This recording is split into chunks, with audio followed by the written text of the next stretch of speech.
I'm not a racist, preach the teacher. You still they never had this. Number one, them wanna run about the gun. I wasn't licensed to have one. The minute they see me, fear me. I'm the epitome, a public enemy. Use, abuse, without clues. I refuse to blow fuse. They even had it on the news. Don't believe the hype. Don't believe the hype. Don't believe the hype. Back when I wrote y'all, yes. And shame on CNN with these panels with these horrible people because you feel like you need both sides. There's no two sides to evil. We're not inviting Satan to go debate Jesus. We're not doing that. And that's basically what y'all are doing with your both sides bull crap. These are not equal sides, right? But I want to shout out Ashley Allison, who's at Harvard Kennedy's School Institute of Politics. She is an educator, an advocate, an organizer. She's been holding it down on these panels. She said this on the heels of the Klan rally that happened at Madison Square Garden. Play that clip. Said it didn't. Okay, Yeah, exactly. no, that's, You're mixing anecdotes. That's not what actually Hitler entered the conversation because his running mate actually compared him to Hitler. That's when it actually entered the conversation years ago. No. That's how we brought Hitler into this conversation because the person that Donald Trump picked to be his running mate compared him to Hitler. And then he changed his mind. Fine, change your mind. But then somebody else verified. You know, take comedians for where they were. Bad choice. Disgusting language. I would never buy a ticket to his show, but do it on a comedy stage, not the President of the United States rally. And if you do it on the stage of a rally and the president, the responsibility of the person who wants to be the leader of the free world is to come out like John McCain did when somebody wanted to call Obama a derogatory name, said no, because that's what leaders do. But you know what? Nobody did that after he did it. People came out and they piled on and they piled on and they piled on and they piled on. But I'm not surprised. And I'm glad that the backlash actually came because some people, I was in Philly all day today, and believe it or not, even though Philly is, and tomorrow's the last day to vote early in Philly, so vote today, Philly, vote tomorrow, today, or on November 5th. But if you haven't been paying attention, I'm glad you start to pay attention now and see these people for who they are and what they think of you, what they think of black people, what they think of Jewish people, what they think of women, because they said it out of their mouth. At all. But hold on. But they did say. Look, we played the clips. Right? Okay, but the media said all of those the things. media did not just say that Pause, Trump was Hitler. pause, The media pause, was saying pause. that everyone who attended. Pause, Jonah. Pause. Okay, so this is a panel. I don't know. I don't watch CNN, but it's Abby Phillip. There's Mehdi Hasan on this panel. The great Ashley Allison's on this panel, and some guy named Ryan Gurdusky.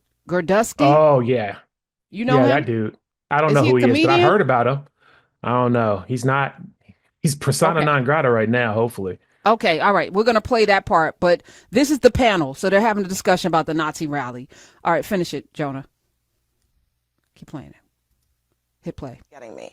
You said the media called everyone who attended that rally Hitler? Yes, they did. They so said, when you attend that rally, you are a fascist. Okay. That is what they said. Well, let's talk about this table right here. Okay, I don't know what everyone said yesterday. I wasn't on all your Twitter accounts. I didn't say anything. Okay. Ryan. I just watched that. Did not happen.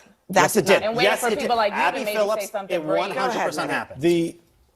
I'm glad you played that clip because all day long the Trump campaign have been saying it's a comedian, it's a comedian, it's a comedian.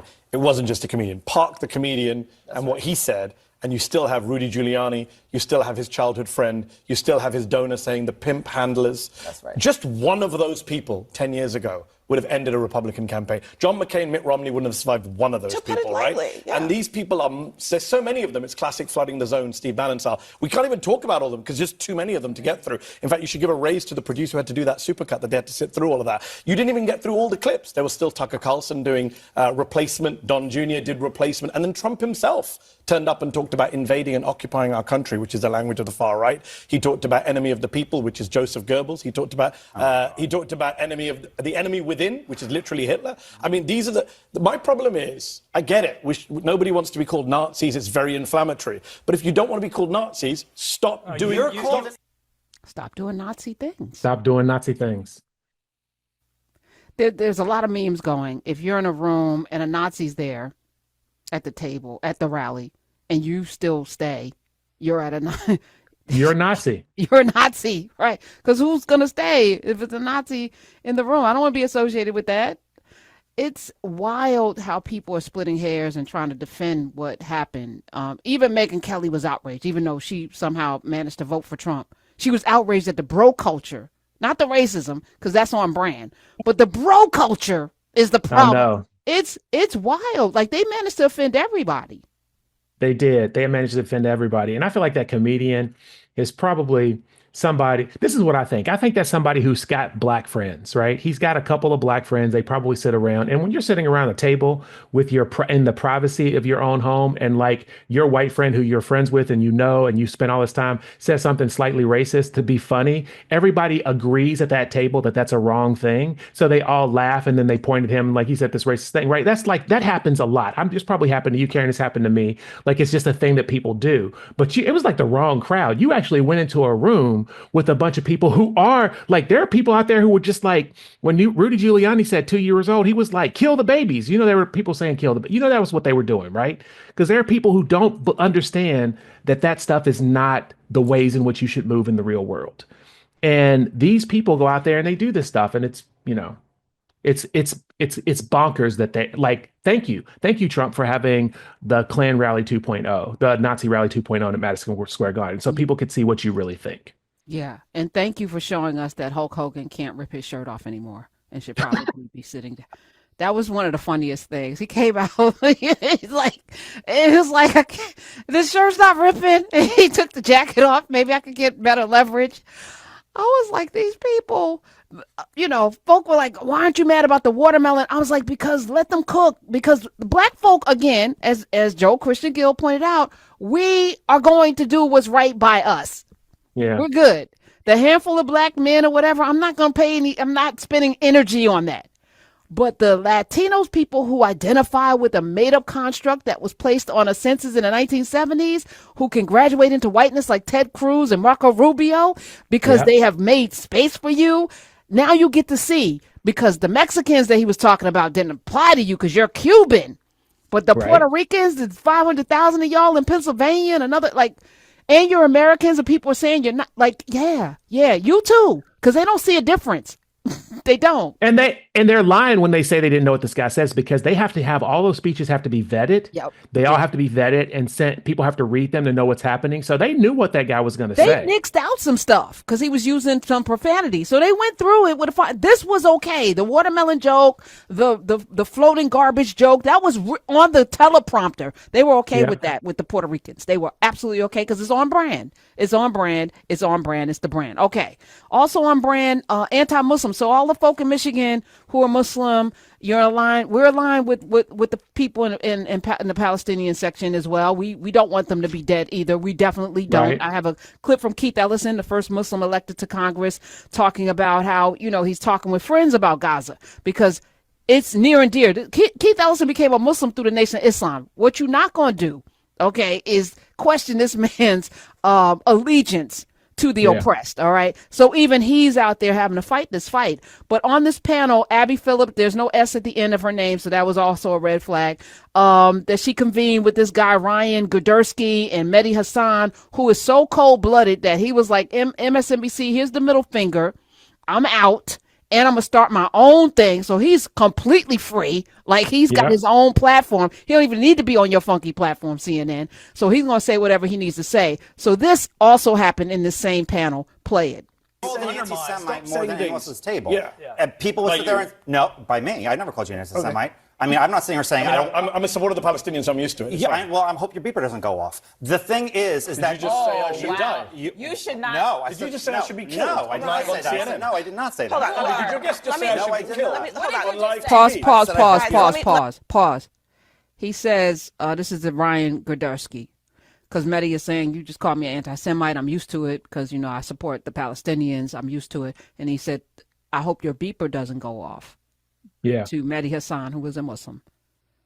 He said, I hope your beeper doesn't go off. Now, there may be some people listening who may not get the reference, but a couple of weeks ago, the Hezbollah folk in Lebanon had their beepers go off, and there was massive killings of people because the beepers were wired to explode.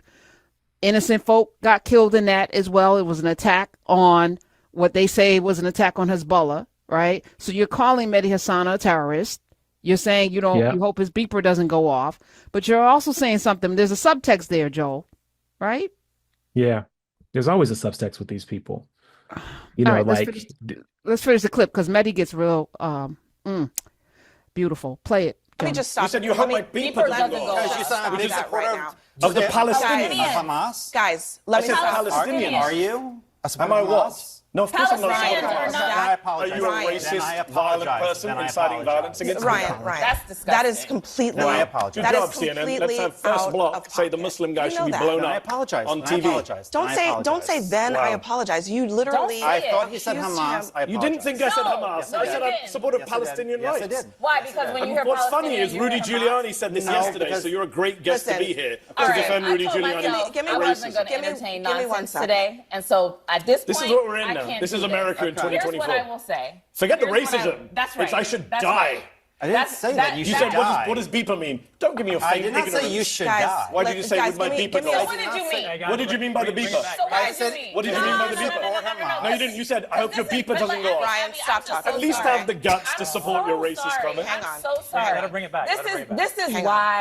This is why yesterday's rally was disgusting. Don't call us Nazis, but I'm going to threaten the brown guy as a terrorist and kill him. Because I didn't ever say Donald Trump was Hitler. Man. But do you know who stood on a stage yesterday and said, I want to come to the Nazi rally? I don't have to make up words and call you something. You're saying it for yourself. And what you just said Kamala right here, apologize, but I will tell you, I don't accept that apology, and you didn't even say it to me. I didn't say that was disgusting. But I can be offended when you don't even say it to me. I'm not Puerto Rican, but I was offended by what he said yesterday. And I'm offended that the former president and potentially future president would allow it and go for 12 hours and not say, I don't care. Because you know what? When Kamala Harris put out statements about switching up opinions, it wasn't good enough for Republicans. Why are you looking at me? Because you said it. Why don't you take this back a little bit and let her take the show? You know what? No, listen. You're kind of monopolizing Ashley, Okay, all right. Because I'm surprised you wouldn't. This is what you get though when you both sides. Both sides are like, how do we feed the poor? Like, I have an idea, you have an idea. That's both sides, right? Our ideas are different. That's both sides. But both sides is not, those people aren't humans and those people are. That's not both sides.